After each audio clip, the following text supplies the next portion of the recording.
Today I will demonstrate how to crochet the moss stitch back and forth and share with you the secrets to keeping the edges perfectly straight. At the end I will also show you how to add a simple border that works well with the moss stitch. Our practice project is a washcloth that could also be used as a dishcloth. You can download the companion pattern with all the details by following the link in the description below. Let's start. Make a slip knot and chain 24 to start.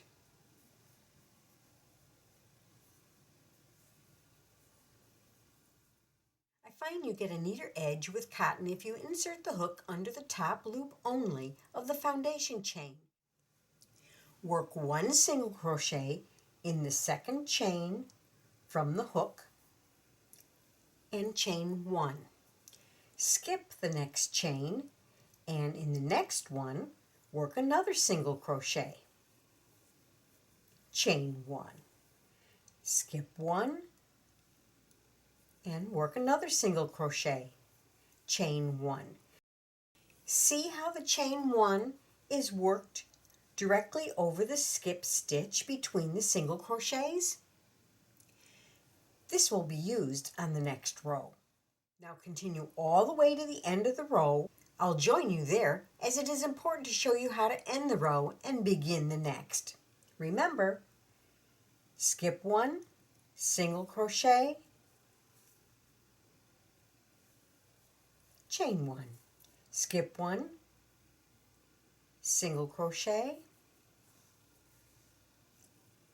and chain one. When you get to the end, you're going to find that you'll have a skip one and you're going to work your single crochet in that very last stitch and chain one. Turn and you'll begin the next row. Now you're going to find the space between the single crochets and you have to feel for it with your fingers on your left hand. It's easy to get confused and think this is a space. That's actually the inside of the single crochet stitch. See how the top loop is right there?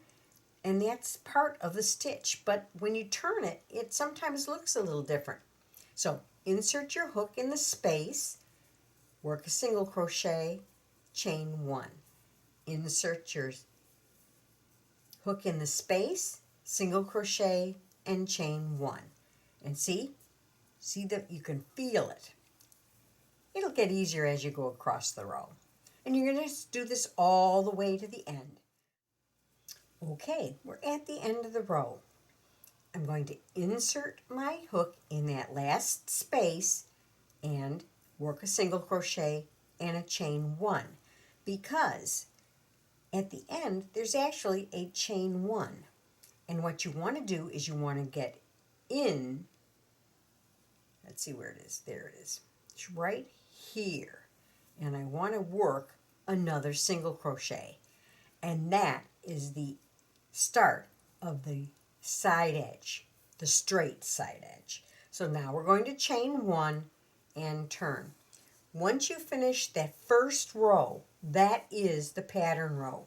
So all the way across, you're going to find the first space between the two single crochets and insert your hook, pull up a loop, and complete a single crochet. Chain one. Find the next space, single crochet, chain one, all the way across. I'll meet you at the end. Okay, we're at the end. We're working our single crochet in the last space, chain one, and then we're going to get all the way over to this edge and work into the chain one at the beginning of the row. I pulled up my loop, I'm yarning over and pulling through two to complete that single crochet. And what that does is it puts the edge on that last space. So, chain one and turn. Now you can see that our edges are quite straight and we've only done 3 rows. So let me make a few more rows and I'll join you again when I get there and we can look at the edges. Can you see how nice and straight these edges are? And we have 2 more rows to work and then we'll start the border. But we don't even need a border if we keep up like this. Now, let's begin the simple border. We've got our 23 rows. On this, you can continue down this side, but what I prefer to do is I like to come across this top edge first. So I'm going to chain 1 and turn. Now, this time we're going to work in the very top of that first single crochet. We're not going to add any more chains. We're going to go into the next space and work a single crochet into the top of the next single crochet, then into the space, into the top of the next single crochet. We worked a single crochet.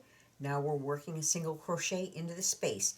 There are no chains on this edge except for when you just do your turning chain. So into the space, and we're going to continue across like this, working 1 single crochet in each stitch. It adds a very nice finish. This is the exact same border here as we put on this, except this is in a different color, and so it's much more pronounced. Okay, we're getting to the corner, so we're going to put a single crochet in the last space, a single crochet in the top of that single crochet, and then we're at the corner, so we're going to put a single crochet into that stitch, into the chain 1, and then another one into the same place. That's 2 single crochets in that edge right there, in that corner, and that turns the corner for us. Now we are going to work a single crochet around each edge stitch of each row. So let's look at what we have. We have this one here, which is basically a space. We do a single crochet. Then we have a very tight one because they alternate every other row. Do another single crochet into the big space, then into the little one, because that's how the edges of the stitches present themselves. Okay, we're at the corner where we meet the bottom edge or the beginning row of the pattern. And so we're going to work 1 more single crochet in this edge stitch. Then in the very corner of the basic foundation chain, we're going to work a single crochet and then a second single crochet. We've now turned the corner. Those 2 give us enough space to turn the corner. Okay, now we're going to work 1 single crochet in the very first space. I'm going to give you a little trick here. If you put the single crochet here, you're going to find that you have a little hole. And that's just the nature of the beast. But what I'm going to do is I'm going to insert my hook right into the middle of that single crochet that goes into that space and work my stitch. And it closes the hole. Then I'm working in the space, 1 single crochet, then dead center into that single crochet. And if you can see, it just sets it up very, very nicely and firms up that edge. Now, we're at the corner. So we're going to go right into that corner stitch. And we're going to work 2 single crochets. That turns our corner. And then we're going to work one single crochet in each of the rows, just like we did on the other side. Okay, we're going to put one more single crochet right into that corner, and then we already have one in that corner, so that's the second. This is the second single crochet in the corner because we had one on the first side. We're going to go to the top of the first single crochet and slip stitch to join. And so there we have this handy little dishcloth all done. I hope you enjoyed the moss stitch back and forth. Soon we will explore the moss stitch tweed and stripes and discover the secrets of changing colors and neatly carrying the yarn along the sides. Please take a moment to subscribe and ring the bell to receive notifications of upcoming videos. Happy crocheting!